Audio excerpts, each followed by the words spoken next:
On today's episode, we are going to be talking about the acronym I invented called the C of Grief. That's awesome, Nick. S for sleep, E for eat, E for exercise. And guess what, Benny boy? What? We're also going to answer some Q&As. We sure are root tootin' bootin' shootin'. Let's talk about death, baby. Let's talk about grief and mourning. Is it argumental or existential? What's it mean to me? Let's talk about death. Hi, I'm Benny Capal, and I'm a funeral professional. And I'm Nicholas Capal, a psychologist. Hey, Nick, let's talk about death. Let's do it. Let's talk about death, Nick. Boom, boom, boom, boom, boom, boom, boom, death. Dr. Nick, we have an episode, don't we? We do. Today's episode, we're going to be talking about my my acronym I made up called the C, S.E.E. of grief. One thing that I've noticed, especially working with people right up front after they lost a loved one, is that there's three things. If you think of like Maslow's hierarchy of needs, right? For all you non-psychology people out there, these are three things that everybody should have to begin with, and that's sleep, eat, and exercise. So the first S is sleep, so the first E is eat, second E is exercise. Let me go into each one of these. One of the things that I notice with people that are grieving is that they have very difficulties with sleep, whether they're rehashing the person's death or maybe they're thinking about all the things they didn't say or didn't do. Sleep becomes a big factor. Absolutely, Dr. Nick. And I'll be honest, just like anything else, when you have something that is very impactful in your life, right? Whenever your thoughts tend to really just go in overdrive at, about 3 a.m. And then it's so hard to calm yourself down. I mean, even for me in my profession, when I go on a night call, which is when I get a death call during the night and have to be up for the next 2 to 3 hours, it's really hard to kind of wind down. So I can understand, especially even when we lost Papa, I know there was a couple nights I was up thinking about, I hope I don't forget this, and I hope I don't, forget this memory or this, write this down so I can tell this to my children, to pass down generation to generation. So keep going, but I just thought I'd add that. One, you add that too, right? To people that are losing spouses or losing parents or stuff, now you're thinking, you go and see the funeral director. He's asking you to pull up all this information. You're trying to think of all this information. You're trying to, think about the obituary. You're thinking about where is dad's DD214, where are their life insurance policies, all this stuff. And the most important thing, and we all know this, right, is this idea that how sleep is so important to our health, not only physical, but mental. And it doesn't help the grieving process if you're not sleeping. So the first thing I recommend to people is make sure that you're, doing as much as you can to have a healthy sleeping cycle during the grieving process, whether that is adjusting your sleep hygiene, maybe adding in yoga, maybe adding in meditation, maybe some lavender, a lot of lavender. So that's the first one, is sleep. The second one is eat. What I also noticed being around the funeral home my whole life, and Ben can probably speak to this, is that people that are going through depression, they have a difficult time making sure that they're eating 3 times a day. I think it's just because there's a lot on your mind. Your stomach is sick. You're not feeling healthy. Yeah, no, I'll be honest, food doesn't taste as good, right? When you're going through grief, when you're going through any trauma, or even when you were taking a huge test, right? It's just you almost forget to eat because it's just not worth it in your brain. It doesn't really nourish you like it usually does. And like I said, everything loses its taste. Going back to sleep, it's like you see this empty bed, right, that you've shared with somebody for half your life, right? And now it's empty. Now it's cold. It's a walking reminder that your loved one's gone. It's just like eating too, especially if your loved one was the one that cooked, right? So if your wife or your husband was the cooker, and now you don't have that, um, it's just easier not to eat, right? It's just easier to keep going. And some people, let's be honest, some of us, it just in general have bad eating habits, right? So if you add grief to that pile of nonsense, it's just gonna exasperate. So yeah, I mean, 100% eating and sleeping, especially in the first stages of grief. And I'll get to the end because you got exercise coming up here too. So go on to exercise, Doc. So I put exercise as my last one, but I always say to my clients right up front, exercise not meaning you have to go for a marathon run or, work out for 3.5 hours. That's not what I'm talking about. I think it's important to move.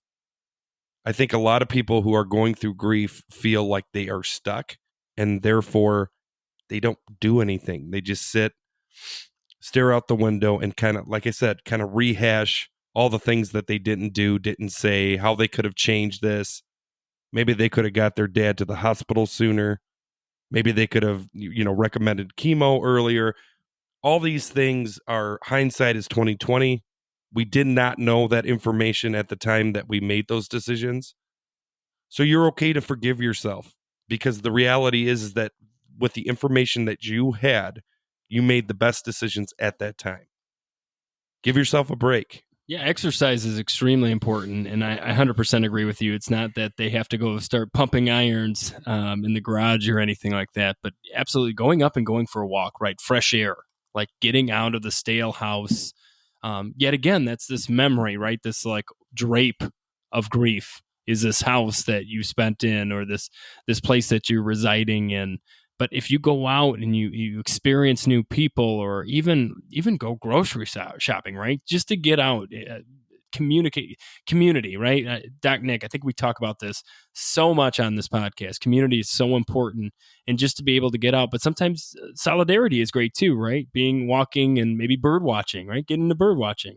A nice a warm-headed pecker or whatever. You're a wobbler. The old warm-headed peckler. I don't know. I just made up that bird. I don't know if it exists out there. Please send a picture of the warm-headed pecker. Sorry, listeners. I got a little off the end. But going back to your C, Nick, I think is really good because grief, especially sleep and eating.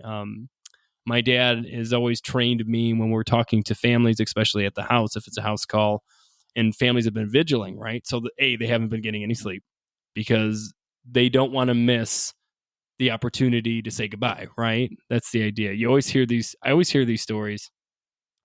These poor individuals, right? They'll literally stand vigil with their loved one for months. And then one day they'll be like, oh, I just got to get out. I got to go to the grocery store. And that they know, like they'll say, before I left, I knew like I shouldn't do it, but I went. And the second they got out the door, their loved one passed away. And most of them can kind of look at it as a joke, like, oh, that person just probably didn't want to do it in front of me, or of course he's going to do that. It's his last practical joke to me. But the idea is we as humans don't want to miss out. We don't want to miss that experience. And Doc Nick and I had that experience. We got to watch our grandfather literally take his last couple breaths, which was very beautiful. And I suggest if you have the opportunity to do that, I think it's very important. It's not easy. I'm not saying that it's going to be the greatest thing in the world, but I think it's a great experience that you can share with somebody. But going back to sleeping and eating, we always tell them make sure to eat and make sure to sleep. And what we mean by that is not telling somebody who's going through grief, go get an 8-hour, 10-hour rest. It's just not going to happen. Or eat a 3-course meal. It's not going to happen. But if you can feed a little bit here and there, snack, nibble during the day, and then during the day, take 20-minute, 30-minute naps here and there, just to literally calm the mind, because the mind is running. Your mind is exercising, Nick. That's interesting, and it's funny that you bring up exercise. But we always say sleep and eat, because especially if they're going to have like a visitation or a funeral or memorial service, right? They need to feed that furnace, because there is some very heavy days approaching mentally, physically. It's interesting when we have like these, the standard 2 to 8, let's say, visitation, right? And at the end of every time, the family always says, "Wow, that was a long day." Right. And if you think about it, you've done other things 6 hours and it's not that long, but it's just an emotionally draining experience. One person after another person, "I'm sorry for your loss," et cetera, et cetera. And it just continues. Right.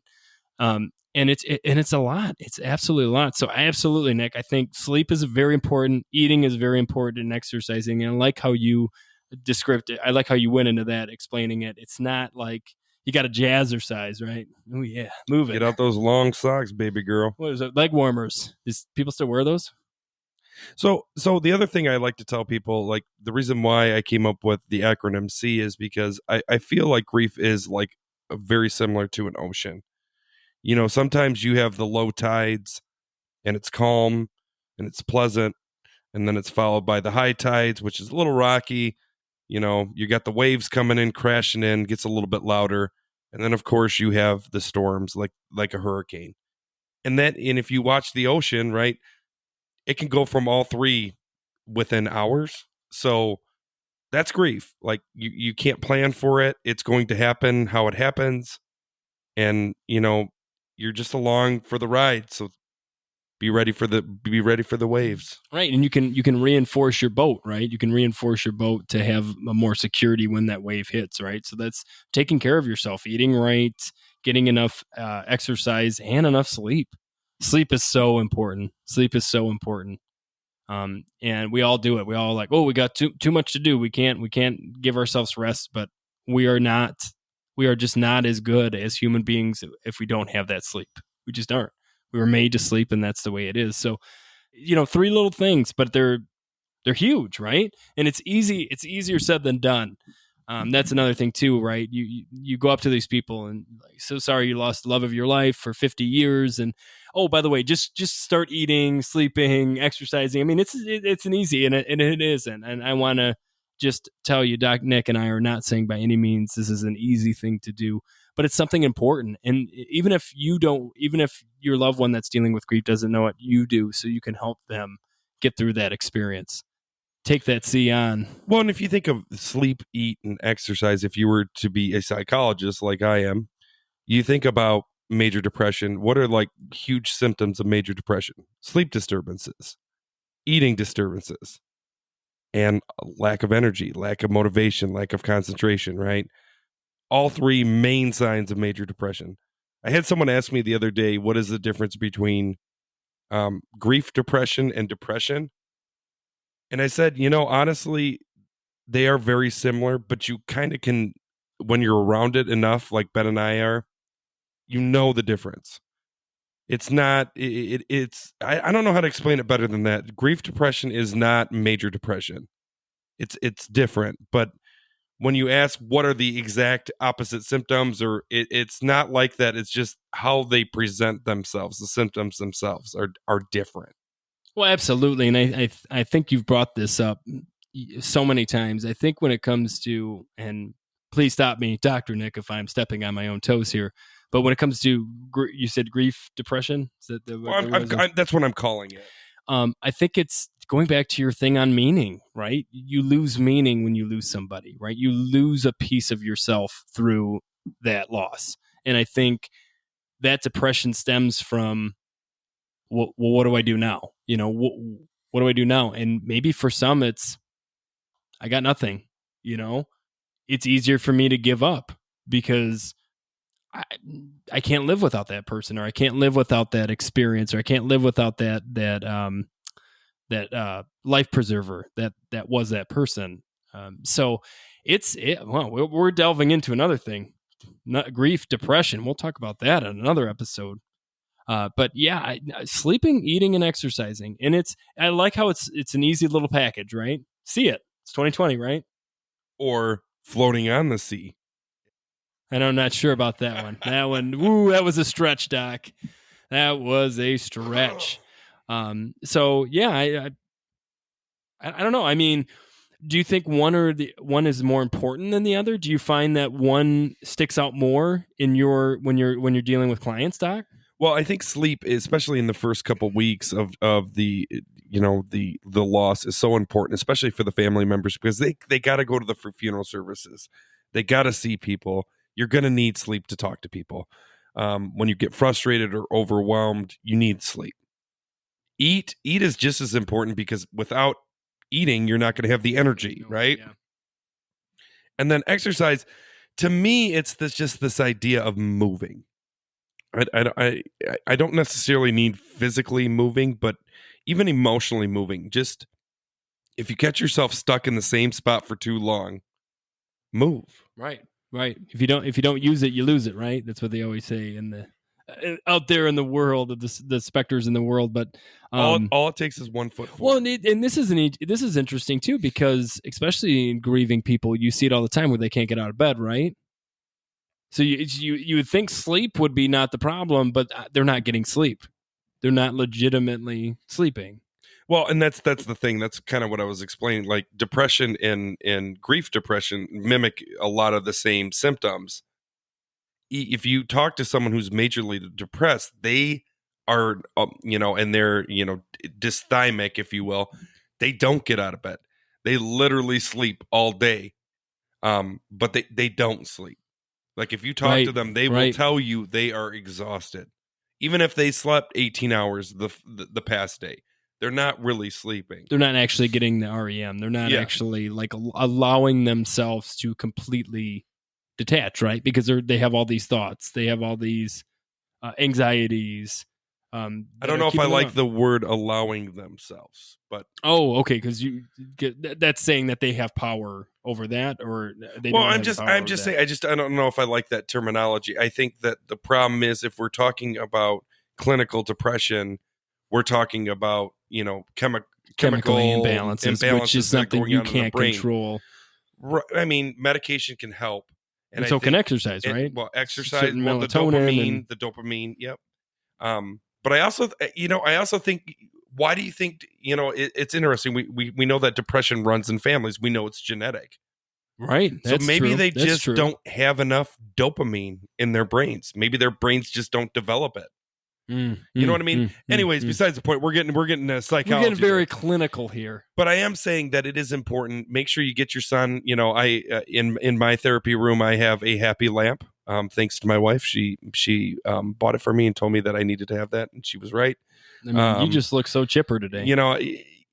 It's the happy lamp, man. 30 minutes a day. Get your vitamin D. I have one too, but I mean, I just go out and get it from the sun. Well, and I also want to do one little quick off topic, but just for anybody listening out in the realm here, we are coming up to winter season. For anybody with seasonal depression, get a happy lamp. That might help. Make sure you're getting exercise. Make sure you're sleeping and you're eating. There we go. Wrapped it all together. There we go. Absolutely, Dr. Nick. So to wrap this all up, the C of grief, right? S, sleep, eat, E, exercise. So there's the S.E.E. That's the acronym, S.E.E. That's beautiful. So get your sleep, eat, exercise. Honestly, I think we can easily mosey on into those Q&As, Doc Nick. Well, I think that this town might not be big enough for the two of us, especially when we're doing the Q&As. I'll meet you at high noon there in the corral. I'll be at the local saloon. The Q&A corral. Q&A, everyone loves that Q&A. Q&As and those Q&As, and we're rocking and rolling in the saloon. Can you ask me that question in your Western best tone? Yes, sir, I can, Doc Nick. All right, so here's a fierce Q&A. I have a question for you. During my uncle's funeral, the pastor suddenly collapsed and had to be taken to the hospital by ambulance. And the funeral director had to step in and finish the funeral service. He's fine now. Reported he was dehydrated. Has that happened to either Benny or Big Dave? Big Dave is my father. Thanks from a longtime listener, first time caller. Smiley face emoticon. Make sure you know that. So I have had extremely weird, also cool situations during funerals. I think because they're so stoic, right? Like a funeral is such a stoic time. The craziest things do happen. I have never had a pastor collapse during a funeral, but I recently just had a motorcycle go out of. They were leaving the cemetery, and he flipped the bike. He flipped the bike, and he ended up. Is he all right, Ben? Yes, he is fine. At the end of the story, he's fine, but he ended up getting the handle or the either the handle or the footrest went into his femoral artery. Like it literally popped open his femoral artery. So any of you funeral professionals out there, like that's a huge scary thing. And luckily that there was a retired police officer, and he right away tourniqueted it. He literally like just Supermaned it. Came out of nowhere, running to there, took the guy's belt off, tourniqueted it, and probably saved that man's life. And just an everyday at a funeral home, right? We have a lot of interesting. I've had people faint a lot of the time, especially in like the middle of summer, and you're in a church that doesn't have air conditioning, and one or two just pass out if there's a lot of people. And it does seem like nurses are everywhere, right? Is there a doctor? And like before even a doctor can say, "Hey, I'm a doctor," right? Would you raise your hand to that? No, because they're asking for a medical physician. But you could say, "I'm not a medical physician." But I can help everybody around watching it. Now let's calm down. Everybody take deep breaths. So I've not had that situation, but I had that. That was a pretty interesting situation I had at a funeral. And you do have to the show must go on, right? You got to make sure that everybody's safe. Everybody's calm.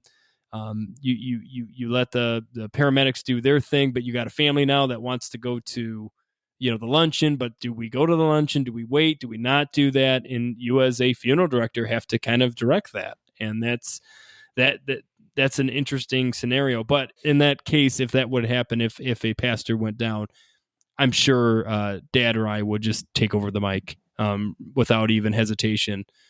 Because it is important that funeral gets done, and that pastor or the priest or chaplain or et cetera, would want that to be done right. So, I mean, obviously make sure the pastor is fine. Like, don't just leave him on the floor. That brings up a really good topic though, Ben. Do you think one of you, Dad or you, should have their minister license? That's a topic that I think we need to talk about on an episode, because it's something that needs to be addressed in the room. Dad and I have had multiple talks and conversations about this, and we both kind of feel differently about it in a couple ways. But I do understand where he's coming from, and I think he understands where I'm coming from. The idea is, if you're starting to run funerals that way, you're kind of taking away from some celebrants, right? Especially if that family has a local pastor, right? I know it sounds backwards, but it's just that old fashioned, like you don't do that. Like, you're the funeral director. That's what you do. You direct the funeral. The pastor does the thing, clerical. But the situation we're running in now is a lot of families don't have a pastor. They don't have, and they trust you more than they trust anybody else, any pastor or anybody, especially if you might know the person as a funeral director more than any pastor in the town. So they would rather you. And they always do that joke, well, you're already there. We're already paying you to be there, so you might as well just do the service too. So, but I think if you're going to do that, you should have some proper training, right? And there is a celebrant license I think you can get, and I think that's what. So that's a talk for a different one. We'll put that in our books, Doc Nick. We'll pin that up on the message board. Absolutely, Doc Nick. And I got another question for you. Is recording a video message to be played at a funeral comforting for loved ones? A recording a video message to be played. So here's my first thing that we're always gonna repeat on the show, and I think it's so important. It depends. It depends on the people that you're doing this for. I think for some families, I think it would be super beneficial to have that last. Like for me, I'm gonna secretly record myself so that Ben has to play it at my funeral. And it's probably going to be a comedy stand up 30 minutes. But no, I all serious. Like, I think Or it's, you know what? Maybe maybe we do leave this up to the person. Maybe if they put it in their will that they want this played, or they talk to someone about it. I think the more important part would be to make sure that you talk to your families about this. Like, if you're going to leave a recording message, make sure someone knows where it's at, and you know, you don't want to have it in a place that they find down the line, like, ooh, should have been. Well, in or bold letters, should be played at my funeral, right? And you're right, like, or they find it and they're like, what did he want us to do with this? They want you know what I mean? Can I flip that around on you? Because we've talked about this too. Do you think a video message after a death is taking away from, yet again, death? Are we, you know what? I think if you incorporate it into the funeral, and I think you presented it in a fashionable way, I think you'd be okay. Is it confusing to the children? Well, the children are going to see home videos. Well, that's true, but I mean, what's the difference between, or photo albums? right? I'm thinking like this is like a breaking the fourth wall, right? Obviously, all of you are here at my own funeral. Yeah.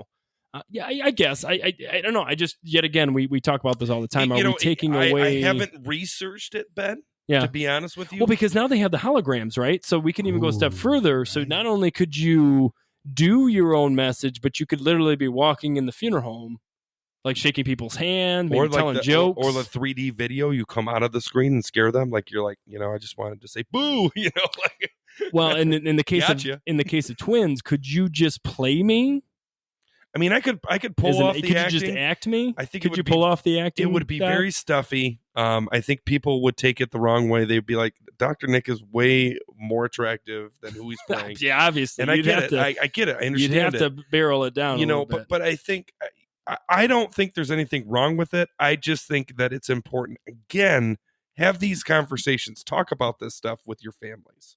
Well, and I just want to reiterate too, we talked about S.E.E. today, and I think that's important to remember, to keep passing on.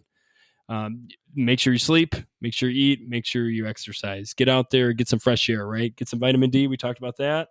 Mm-hmm. And I want to thank you all for listening. And if you have any questions, these questions that we just went over, they literally came from you. So please keep sending them to us at letstalkaboutdeathpod@gmail.com. Share us with your friends. Spread the word. Start writing some things on reviews. Reviews. There we go. Those likes. Give us those reviews. Give us those likes. Give us those likes.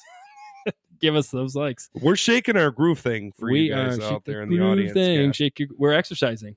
We're jazzercising. So, yet again, thank you for listening to us. And Doc Nick, if you aren't talking about death, well, Banny, you sure ain't living. You sure ain't. Have a great night, everybody. Y'all come back now here.